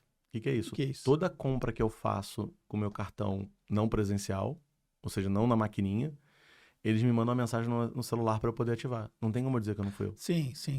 Só que isso reduziu em 15% as vendas. As vendas. Isso já existe para vários cartões no Brasil também. Mas depende do banco emissor. Tá. Não é obrigatório. A bandeira recomenda, só que o banco emissor coloca se ele quiser. Se ele quiser. Já na Europa isso é obrigado. Não, na Europa é obrigado. Tá. Entendeu? Existe um tempo para fazer essa liberação, para não dar para não dar consideração como fraude, no caso? Tipo assim, Não, tanto não um tem. minuto? Não, porque como foi você que aprovou, que é o que a gente chama o seguinte, é o Two-Factor Authentication, Uhum.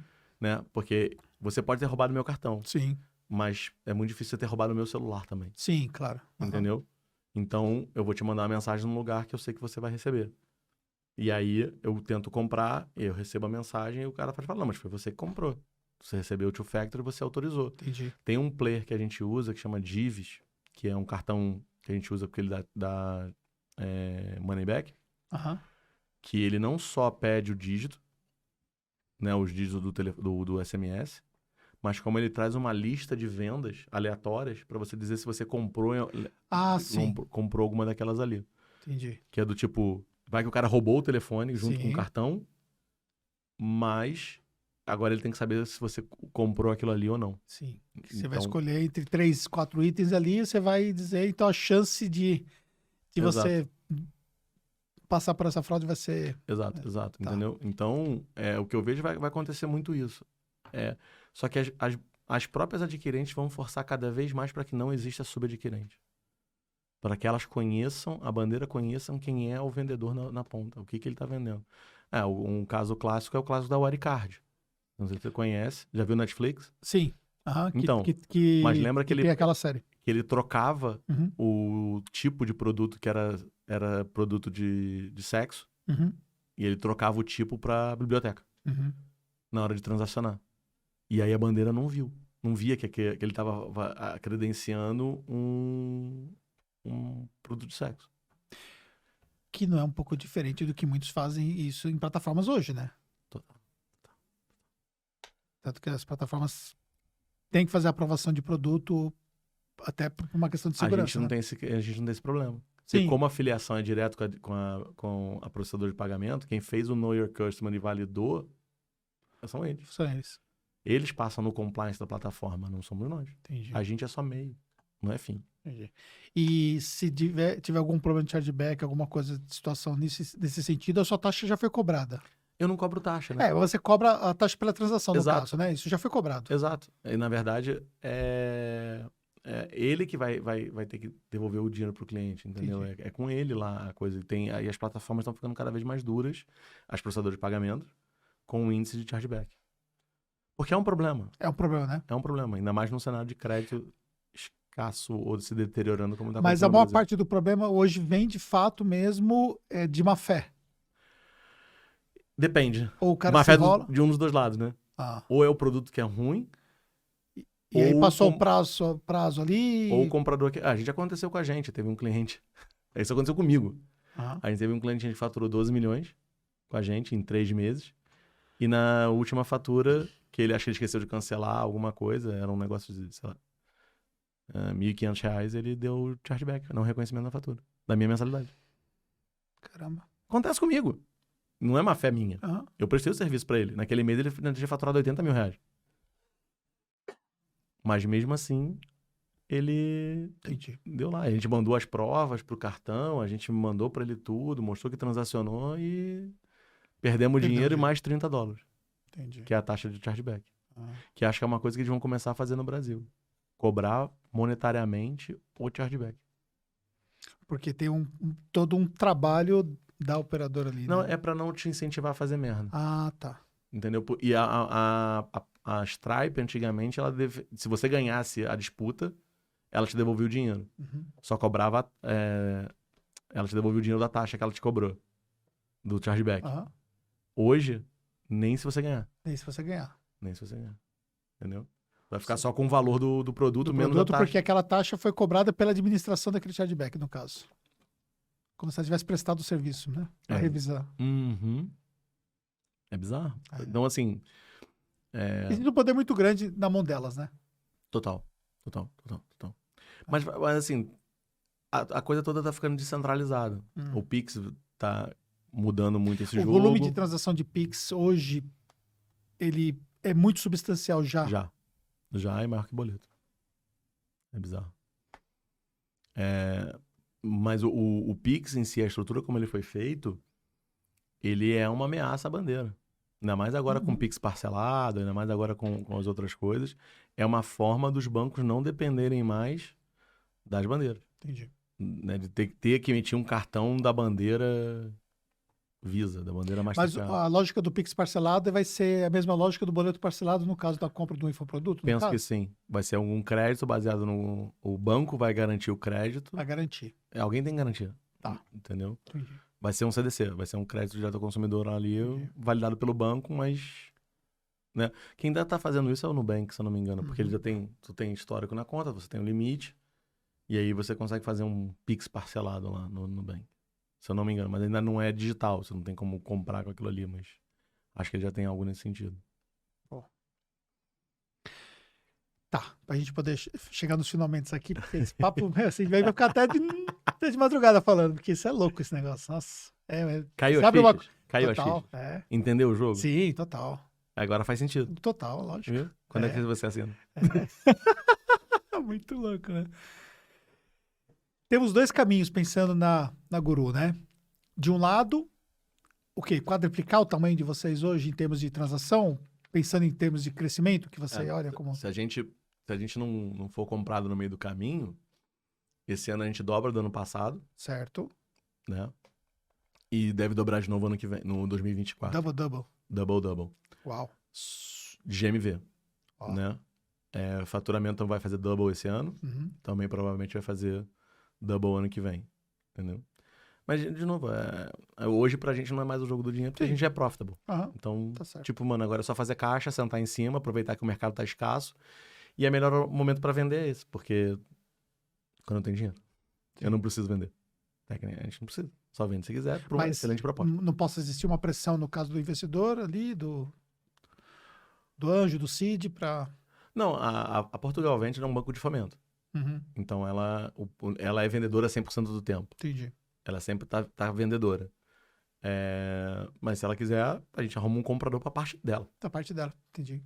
E boa. O que é mais fácil do que você vender o negócio todo. E vender o negócio todo. Exatamente. Entendi.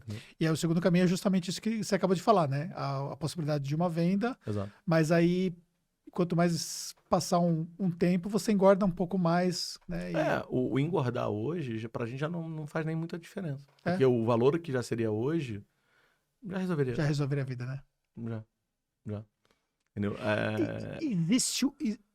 Eu te cortei, pode falar. Não, pode falar. Existe uma satisfação pessoal de você pegar o checão e falar, cara, cumpri o meu objetivo, cumpri, assim, a minha jornada? Isso é uma coisa que te move? O que me move... Não tanto pela questão do dinheiro. Eu sempre disse uma coisa, que enquanto você não tiver alguém querendo comprar o teu negócio, você tem um emprego de luxo. Aham. Sacou? Porque quer dizer que você não fez nada tão expressivo que alguém falou, cara, você tá fazendo um negócio tão bom que eu quero estar contigo. É o meu pensamento.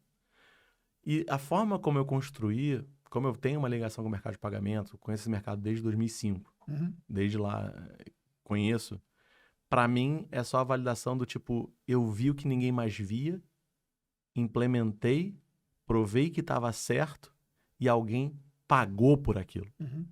Porque o provar que eu tá certo, a gente tem GMV, tem etc., é uma boa parte, mas só vai completar quando alguém pagar. Sim. E aí é a resolução do processo que meu negócio foi tão bom, mas tão bom, que alguém quis ele de mim. Pô. E agora uma pergunta pro André pessoalmente. Eu sempre vi você um cara muito simples, assim, né? A sensação que eu tenho depois de todos esses anos de rever você é que você continua esse mesmo cara simples. Exato. É isso mesmo? Não tem glamour. Né? Eu sou simplão. Cara, quando dá pra comer legal, a gente come. Quando tem que comer na rua, a gente come. Morar em Portugal ajuda muito, porque você não precisa de luxo, você não precisa de segurança, você não precisa de carro blindado, você não precisa desse monte de coisa. A Europa tem um estilo de vida muito mais simples que tem no Brasil. A gente toca a empresa de forma simples. Não tem... o meu apelido na empresa é Megazord. As meninas me chamam de Megazord na companhia, porque quando eu chego é pra destruir a porra toda. Tipo, mano, vou resolver tudo, né? Então, tem que ter esse acesso, entendeu? Mas eu sou simplão, mano. Sou super de boa, super acessível. As pessoas falam comigo. Tem alguns clientes, óbvio, que cruzam a linha, mas se eu puder falar com todo mundo, eu falo, porque eu sou gente. Sim. E aí tem um cara que né, que eu vi outro dia, que é o Ryan dos Santos. Sim, o Ryan. Polêmico. Polêmico. Ele tá morando lá na Rússia? Não, já saiu. Já saiu. Já saiu. E ele falou sobre isso. Ele falou, cara, o dia que vocês andarem com gente que vocês acreditam que é endinheirada ou muito bem sucedida, vocês vão ver que elas fazem a mesma coisa que a gente. E a pior coisa que você pode fazer quando você estiver perto dela é ficar babando. Entendeu? Uhum. Tem que tratar como se fosse a coisa mais natural do mundo. Afinal de contas, pra mim, vir aqui, por exemplo, tá com você, tu tava no palco do teu evento, cara, que eu admiro pra caramba, pra mim tu é uma certa estrela. Pra mim, também. Entendeu? A recíproca verdadeira. Entendeu? E aí eu falo, bom, mas você me recebeu, você veio aqui, me recebeu, bebeu água junto comigo, Sim. é uma pessoa normal, a gente conversou sobre seus filhos, sobre a sua história, eu falo, então, eu só sou uma pessoa comum, cara, que teve uma ideia meio maluca, resolveu seguir e deu certo. Mas no final do dia eu sou isso. Eu sou marido da Michele, né? Tenho 3 gatos, que a gente não teve filhos, Tom, Frajola e Lindinha, 2 brasileiros e um português, e uma portuguesa.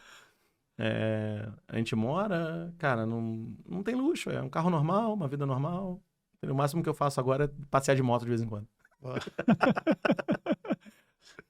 Maravilha. Maravilha. Cara, quero agradecer muito, né, esse nosso papo. Realmente fiquei impressionado com o nível que nós levamos esse podcast, porque foi uma conversa assim realmente de alto nível e é uma coisa que eu gosto muito, porque é o mercado que eu vivo, né, e a jornada que eu vivo, enfim. Então, eu ter condições de conversar com um cara que eu conheci lá atrás, né? Quando eu vi aquele standzinho pequenininho e tal, né? Você vai da Filial do Brasil, não? Vou, mas vou só passeio. Aí só passei, então. Eu Aí só você quero vai ver causar, também, a não gente quero lá também causar. tá com um stand bem É. diferente lá do que nós estávamos lá atrás, né? Então, Boa. essa jornada aí dentro do digital é uma jornada que é muito inspiradora, né? E saber Sempre. que, obviamente, as pessoas se inspiram por aquilo que você construiu e mais à frente ainda, quando ver aquilo que você vai se tornar em termos de, né, porque de uma certa forma, só quando acontece lá um exit, alguma coisa assim mais relevante que as pessoas falam, cara, né? E as pessoas falam, aquele cara, né? Então, mas assim, eu estar de frente com esse cara aí que fez tudo isso que vocês fizeram lá, estão de Obrigado. parabéns e eu fico muito feliz de ter vindo aqui. Eu que agradeço. Sempre que precisar, eu estiver por aqui em São Paulo, quiser chamar. Com certeza. E Tem quando mais eu estiver em história. Portugal, eu vou Por favor. marcar pra gente tomar um vinho juntos. Será meu convidado lá. Com todo Eu prazer. estive no Web Summit a penúltima edição Legal. passada. Fiquei impressionado com o tamanho daquele evento. Falei, cara, 70 mil pessoas. que é aquilo? Né? Muito, muito, muito. Acho que foi 3 vezes maior do que o do Brasil. O Brasil deve dar umas 20 mil, acho que, né? Que foi no Rio. Esses dias aí, né? Faz umas 2 semanas, né? Eu não vim porque eu já tinha comprado a passagem, mas eu também tava no convite se eu quisesse vir. Maravilha. Obrigado. Eu que agradeço. É isso aí, pessoal. Quero agradecer a você que esteve com a gente aqui nesse podcast. Não esqueça de deixar seu like, compartilhar esse conteúdo e nos encontramos no próximo Tactus Podcast.